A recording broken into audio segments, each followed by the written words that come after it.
రోజుల్లో హిట్ వచ్చిన హీరోయిన్ కు అవకాశాలు లేవు. అలాంటిదే వరుసగా ఫ్లాప్స్ ఇస్తున్న రుక్మిణి వసంత్ కు మాత్రం ఒక్కదాని మించి మరొకటి ప్రాజెక్ట్స్ లాక్ అవుతున్నాయి.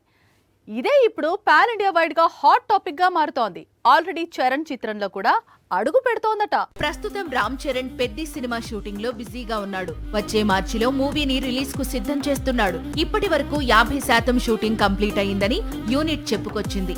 దసరా పండక్కి ఫస్ట్ సింగిల్ రిలీజ్ కానుందని హింట్ ఇచ్చింది. పెద్ది తర్వాతే రామ్ చరణ్ కొత్త చిత్రాన్ని ప్రారంభించే అవకాశాలు ఉన్నాయి. అంటే మార్చి తర్వాతే సుకుమార్ తో చరణ్ సినిమాను ప్రారంభిస్తాడు. ఇప్పటికే స్టోరీని లాక్ చేశాడు సుకుమార్. త్వరలో ప్రీ ప్రొడక్షన్ వర్క్ కూడా బిగించేయబోతున్నాడు. ఇప్పటి నుంచే స్టార్ కాస్ట్ ను ఫైనల్ చేస్తున్నాడని టాక్ ఉంది. హీరోయిన్ గా మదరాసి బ్యూటీని అనుకుంటున్నారట.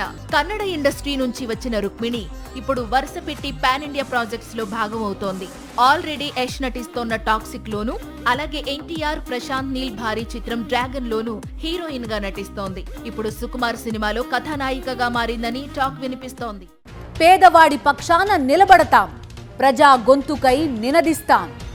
వాయిస్ ఆఫ్ వాయిస్లెస్, తెలుగువారి మనస్సాక్షి సాక్షి టీవీ. సాక్షి టీవీ ప్రసారాల కోసం మీ స్థానిక కేబుల్ ఆపరేటర్ని వెంటనే సంప్రదించండి.